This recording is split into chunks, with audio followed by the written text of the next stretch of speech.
Today I'm here to share my March wrap up with you. I almost said April.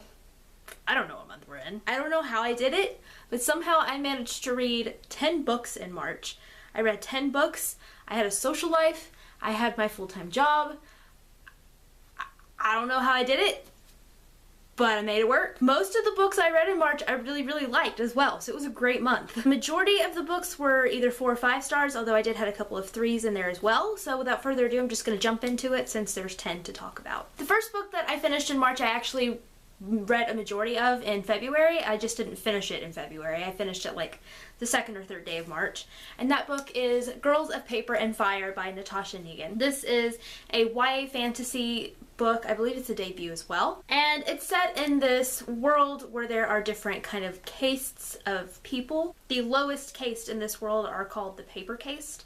And in this world, the king every year will get however many paper-cased girls to be his courtesans for the year. So it's about this girl named Lei who becomes one of the paper girls and how she tries to rebel. I had heard pretty much all positive things about this book going into it, so I had pretty high expectations and I think that they were pretty well met. I really liked the writing style. I really liked the way that the story was told. I think that the issues were handled in a very respectful way and a really good way. I also really loved the female-female romance in this book and I thought that that was very well done. All of the main characters are very interesting and I found myself really invested in their story. And I also found the politics of the world very interesting, which sometimes with fantasy books I can kind of get a little bored when it comes to the political stuff, but I was very interested the entire time during this book. Thought it was a really good first book in a series. Of course there are content warnings for this book including sexual assault, attempted rape, and lots of violence. It gets a little bit gory towards the end,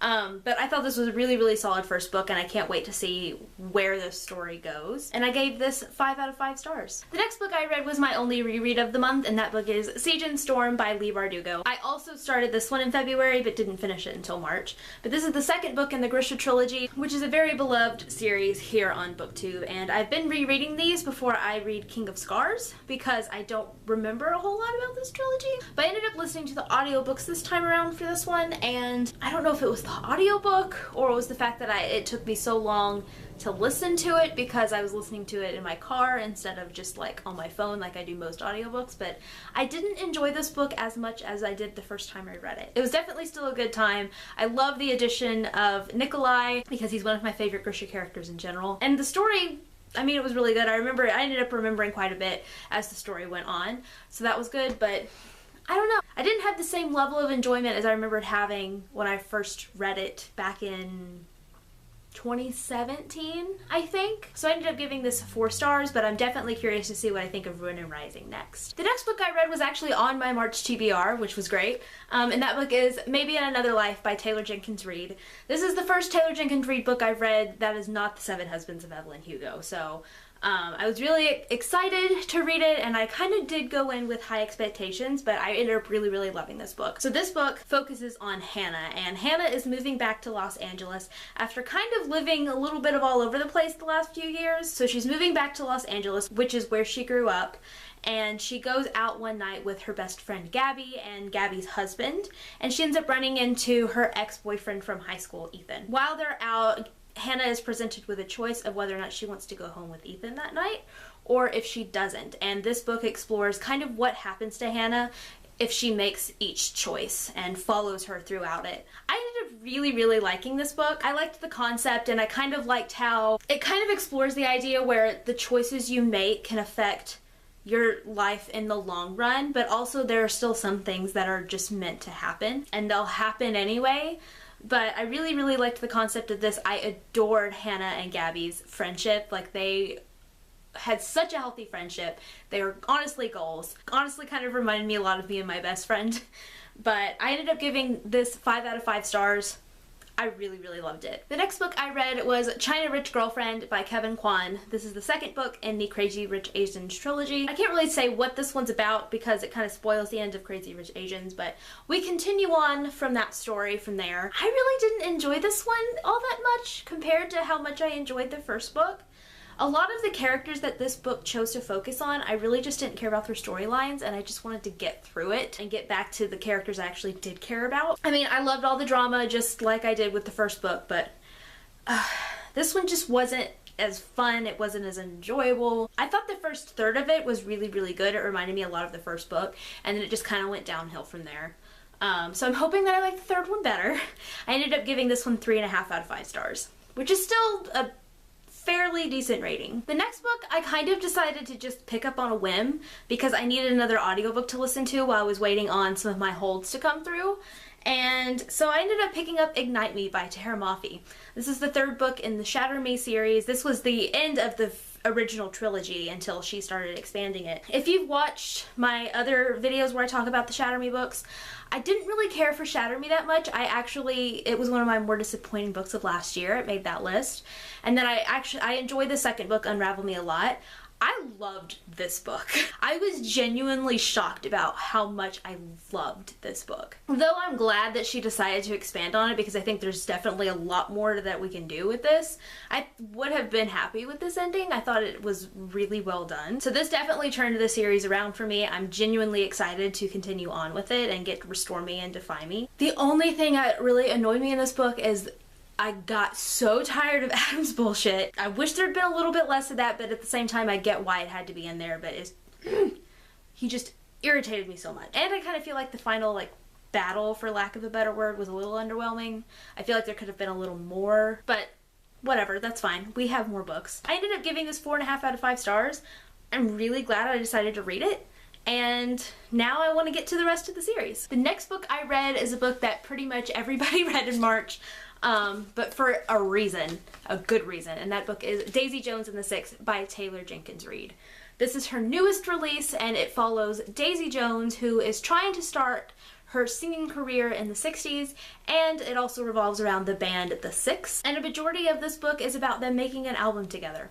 Obviously, these are fictional people, they are not real. They felt very real, and I know that Taylor Jenkins Reid has mentioned that she was very inspired by Fleetwood Mac when she was creating these characters, but it's told in an interview style format, which I think really worked with this book, and I really fucking adored it. I loved it so much. I was so captured by all of these characters, even though pretty much every single character was a morally gray character, but I think that made it more intriguing.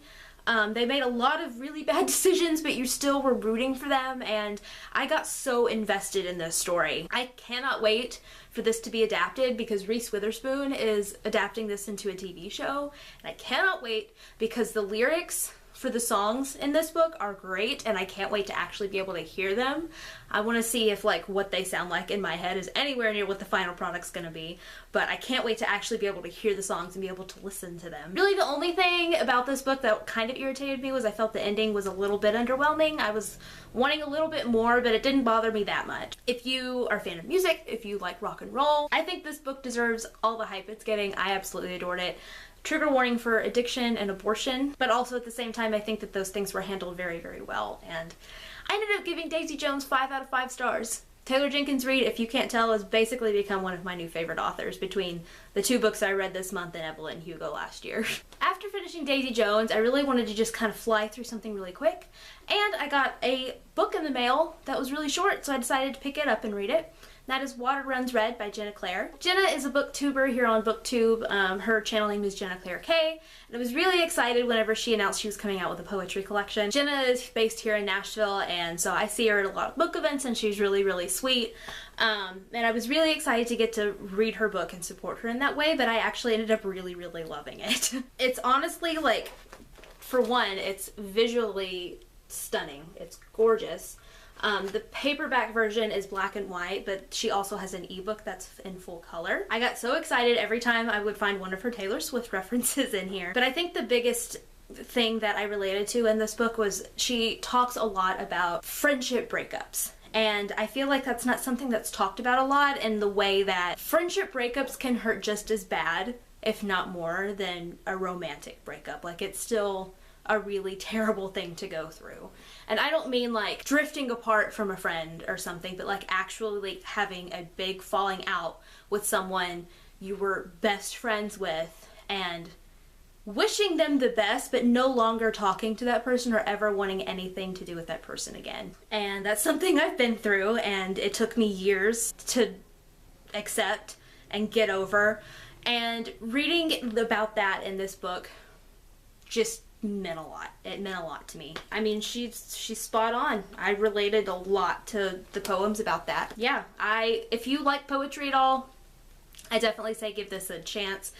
At the moment, you can only get this on Amazon and Book Depository because it's self-published, but I absolutely adored it, and I gave it 5 out of 5 stars. The next book I read was one that I wasn't really that crazy about, and that is The Sign of Four by Sir Arthur Conan Doyle, which that is the second full-length novel in his Sherlock Holmes series. This is a bind-up of a bunch of the books, by the way. It is not this big. It is like this big. But yeah, I listened to the audiobook for this, and I just really had a hard time staying engaged in the story. I drifted off a lot.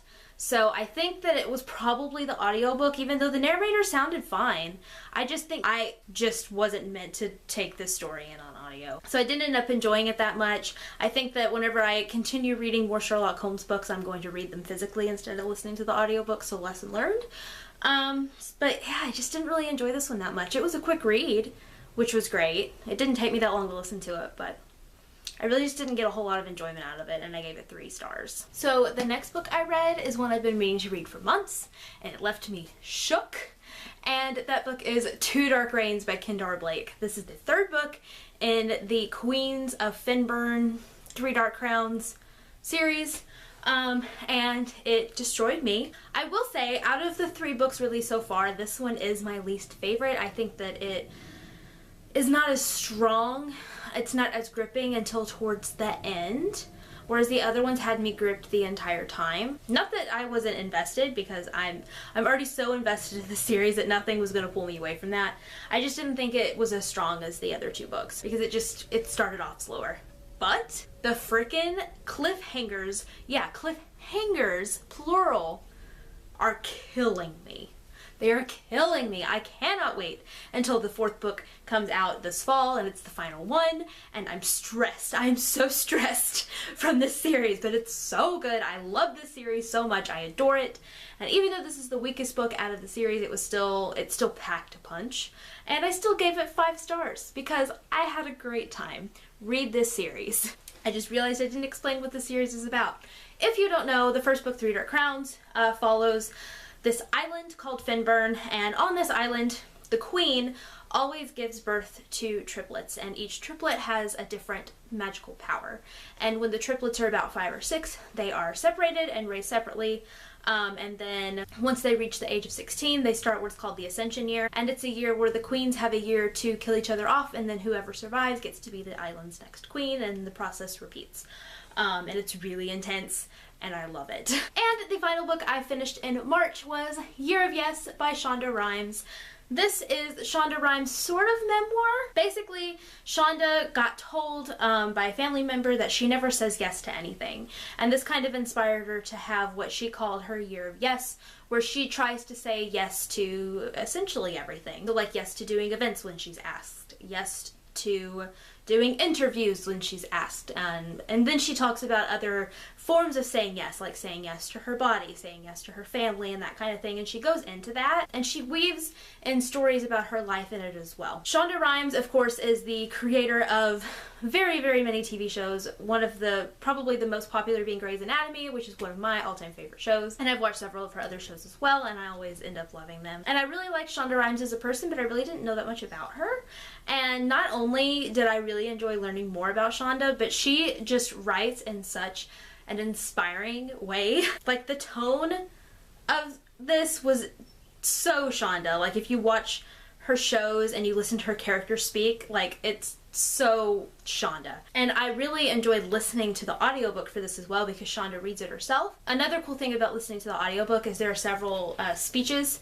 in the book, and it has like the speech written out, of course, but you actually get to listen to the real speech, which I thought was kind of cool. But yeah, this book left me feeling really, really inspired, and I want Shonda to narrate more books that are, even if she didn't write them, because she's a great narrator.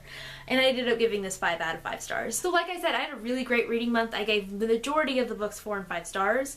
A couple of duds in there, but honestly, not terrible. I think my favorite book of the month was probably Daisy Jones, which probably isn't a surprise to anybody. But let me know down in the comments your favorite book that you read in March, and I will see you guys next time with another video. Bye.